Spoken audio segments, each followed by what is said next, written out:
Led Zeppelin, Queen, David Gilmour, Bruce Springsteen, Michael Jackson. When you look at the body of work of Neal Preston, who is sitting next to me, you ask yourself, who didn't he have in front of his camera so far? He created some of the most iconic photographs in music history, and today he came to Kassel, to Radio Bob in Germany, to talk about his work. Thank you, Neal, for taking your time doing this interview before the event and talking with me about concert photography. It's my pleasure. Thank you for having me. Thank you so much. At the moment you are in Germany. The first event was in Hamburg last week. All in all, 6 events. You work together with the Limelight Gallery. Yes. How did this idea come about to come to Germany and present your work? Well, we have to go back many years when a gentleman named Ralph Wierzork was at the Hard Rock Hotel in Las Vegas, and I had this big wall of photographs with my name and letters that were way too big for my taste. And he kept staring at this big 40-inch by 60-inch photograph of Jimmy Page, and he bought it. And he somehow got my phone number and called me up and said, my name is Ralph, and I have a lighting company in Germany, and I bought this fabulous photo of Jimmy Page. I'd like to come see you next time I'm in Los Angeles. At the time I was living in LA. So I said yes, and maybe a month or so later, he called me and said, well, I'm here. Can you come and meet me this evening in Calabasas, which is way far away from the part of LA I lived in. But I went and met with him in his hotel, and he said, I'm starting a collection, and I'd like to possibly buy some more of your photographs. And he ended up picking out 25 photographs, all big ones, and that became the skeleton, or I should say, or the basis of the Light Power collection. Yeah, and some of these great photographs you can also see tonight here at Radio Bob. It's very impressive to see them big. Yeah.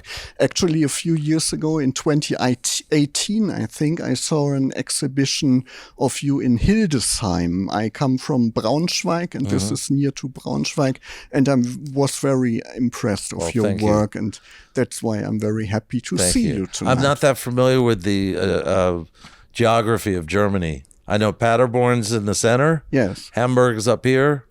Munich's up here. Frankfurt's down there. That's what I know.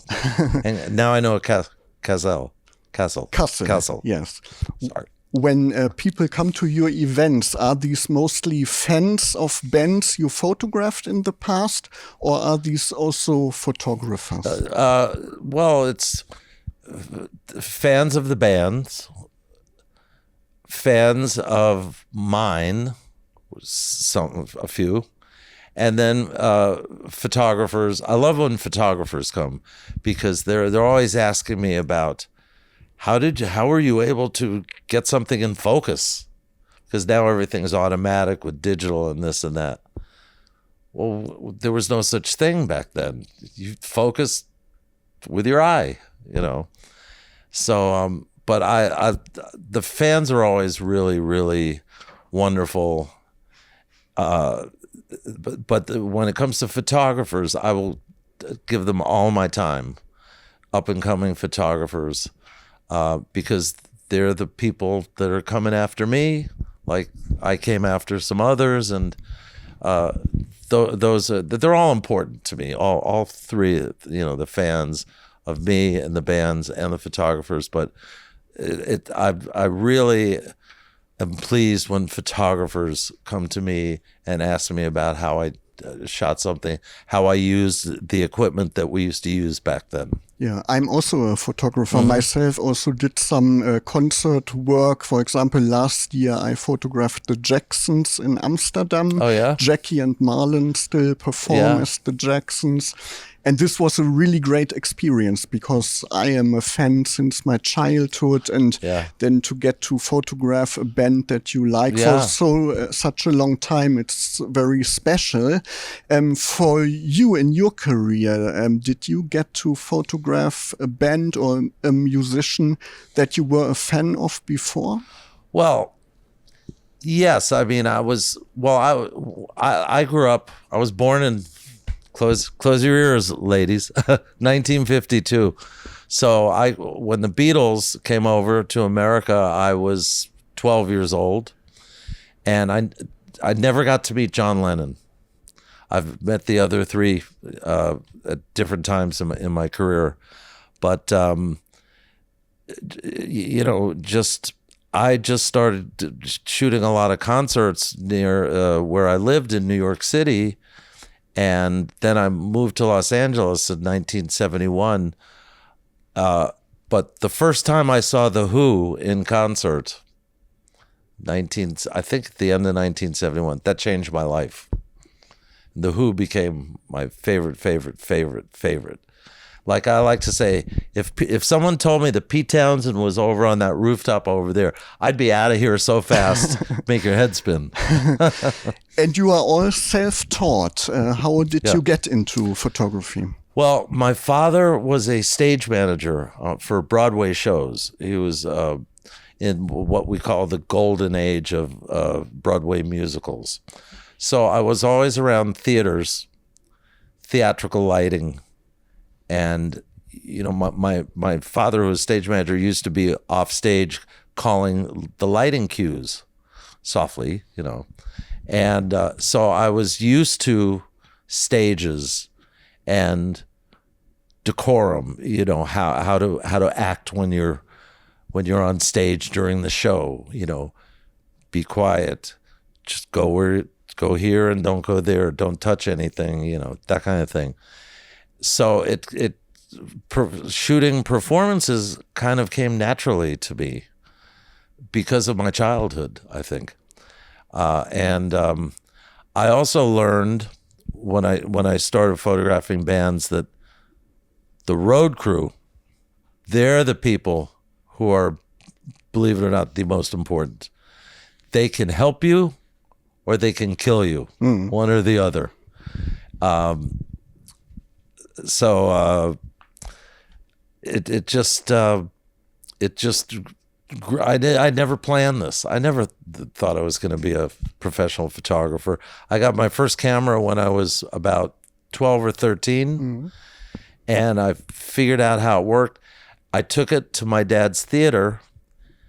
He was stage managing a show called Fiddler on the Roof, a very famous show, and there was a scene where the main character comes and has a long speech and sits on a rock on stage right near where I would stand, behind the curtain so no one in the audience could see me. And I shot one picture when the audience laughed, so no one could hear the snap of the camera. And it came out really good. I went and I took the slide. I made a 5x7 print. That's all I could afford. I couldn't really even afford that. And I gave it to my father to give to the actor. And the actor was so impressed that he gave my father a set of photography books. And I read them from cover to cover. And that's how I learned photography. Yeah, never took one class at all. What means photography for you? What does it mean to click this shutter button? It's capturing a single moment that tells a big story. One little moment. I like to say, if you took 60 of my photographs and hung them on a wall, and let's say maybe every one of them was shot at 1/60th of a second, those 60 pictures would represent 1 second of real time. But it's the leading up to the 1/60th of a second that becomes a career. Yes. And a job. Yes, and a job, yeah. You worked with people like Led Zeppelin, for example. There's also a big book you can buy here that you published with Led Zeppelin, and you see many pictures of them on stage, but also backstage. You are very famous for not only taking photographs of the show itself, but only from the backstage scenes and private life of them. How did you gain trust of these big musicians?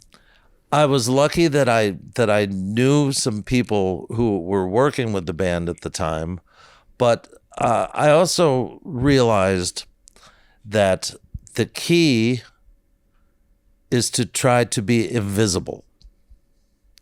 The irony is the way to be invisible is to be visible at all times, just like the roadies.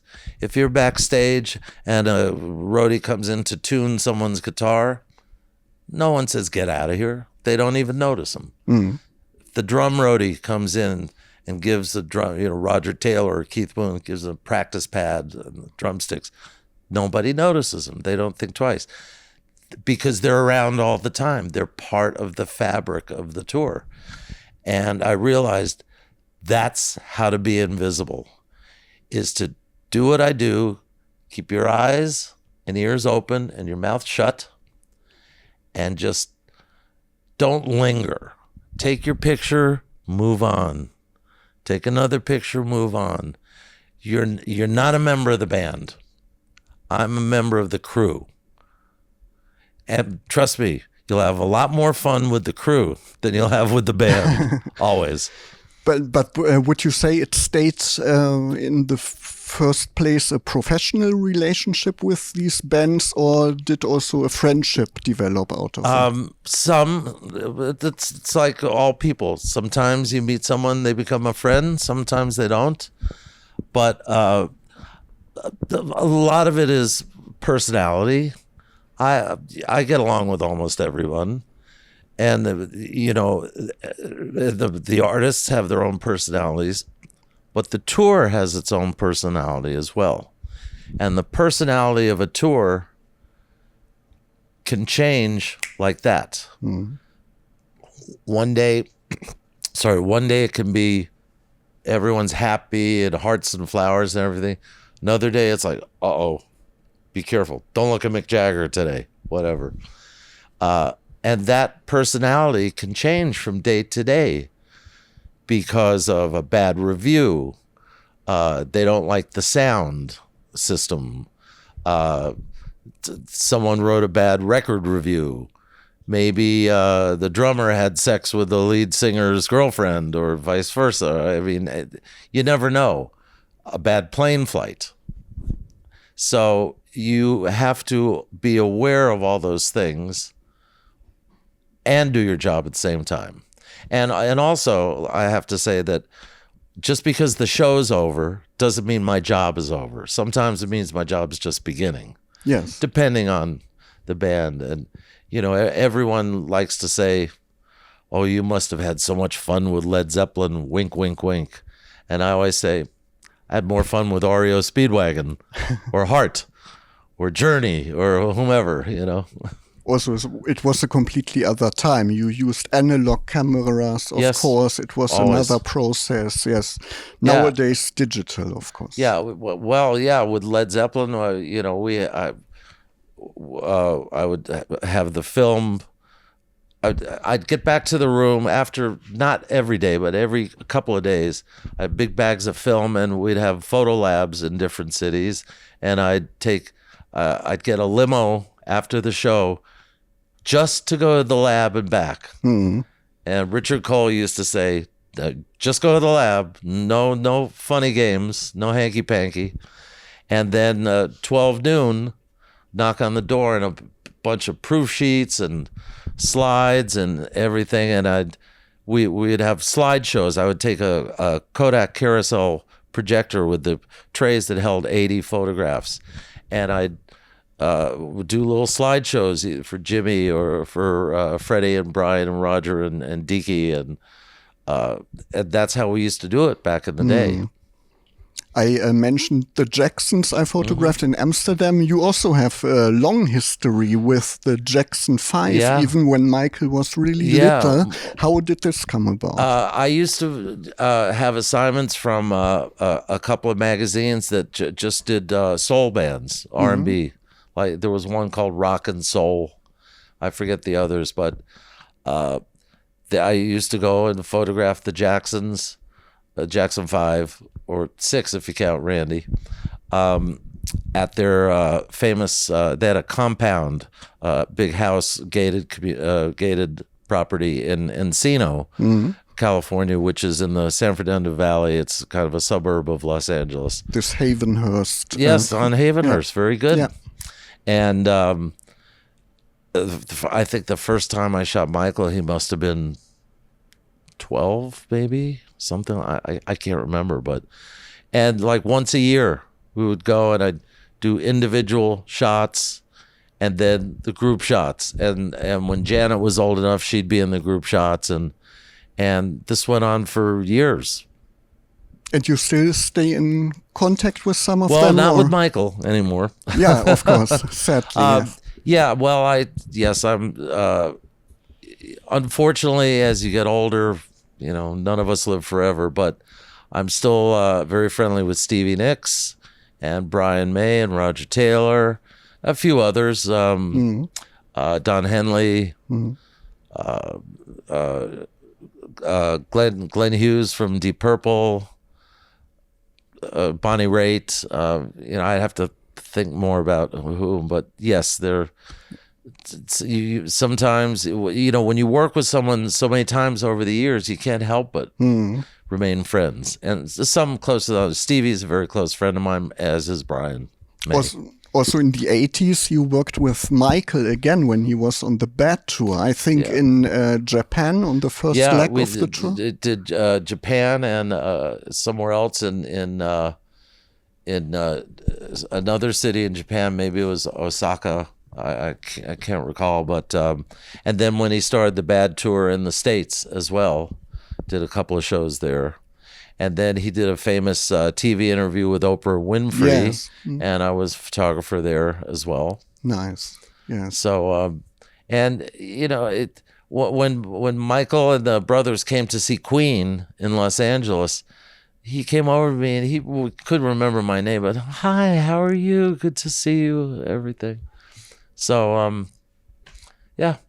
Yeah, and you also have this iconic photo of Michael and Freddie Mercury. This was backstage at some concert? Just by chance. Yeah, they came to see Queen at the Forum in Los Angeles, and I'm just one of the people backstage, and I turn around and there's Michael talking to Fred, snap, snap, snap, and Michael talking to Brian, snap, snap, and forgot about it, never dreaming that it would become so famous. Of course, Queen was far more famous outside of America than inside of America. And Michael it was just before Off the Wall, I think. Then it was Thriller afterwards, right? Yeah. So, so they were both famous, but now... Yes, like gods. Yeah, exactly. Yeah. It's like shooting John F. Kennedy and Franklin D. Roosevelt or someone like that. Yeah, but it's a great example of your attitude of photography, because you really, when you look at this photo, you really don't see the camera or the photographer. It's a very intimate moment between both of them. Yeah. Yes. Well, that's when you know you've done your job properly. Yes. I mean, yes, I could have said, hey, you guys, look at me, and they would have done it, but that's not my style. Yes. I don't mean photographic style. I mean, it's not my personality style. Yeah. You, of course, have a decades-long career. You started in the 70s or? Oh, no. Even 1968. Earlier. 1968. I was in high school. Yeah, long time ago. And little boy. And the music industry changed a lot, of course. Nowadays, when you work as a press photographer, for example, you can only shoot the first 3 songs of a concert. You have to send in photos for approval to management. Yeah. Sometimes they also want to use the photos for free for their purposes. Was this kind of treatment also usual in your time, or is this new? Well, no, that started, as far as I can recall, that started in the very late 70s, early 80s. But I like to say Mick Jagger doesn't do 3 songs, and I don't do 3 songs. I especially if I'm working for a band, obviously they don't make me sign anything, but I always would refuse to sign these. And only 1 or 2 times do I remember I lost a shoot because I wouldn't sign something. Yes. So it's not a good behavior. Yes. No. If every photographer would say no, it would change. Yes, but of course for the musicians also in times of social media, they can much better control their public image. Right. Social media and the internet's what changed everything. Yes. It's everyone asks me about film versus digital. Now the hardware changed. Film versus a computer chip. That's what creates the image. But what changed the business is how you deliver photographs to a client. In the old days, we used to develop the film ourselves, and bang out a bunch of prints and send some to a picture agent in the UK or Australia or Tokyo, and make duplicate color slides. Same thing, here, and here, all over the world.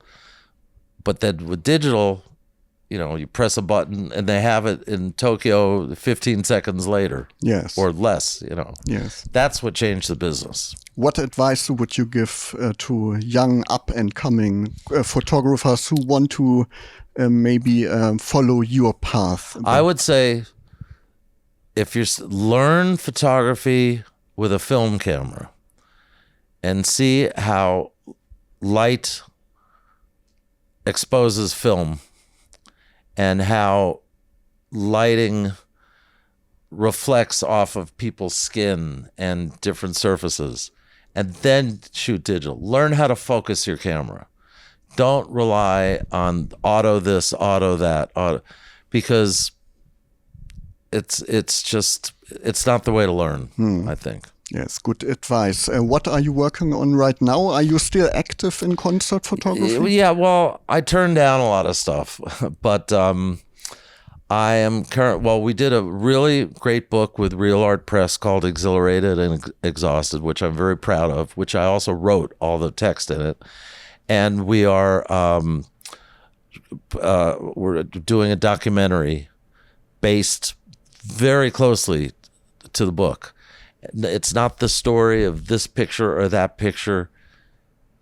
Tangentially it is, but it's the story of my job, what it takes to get the photo of Jimmy Page that was used for his passport. What happens? How do you get this? How do you act?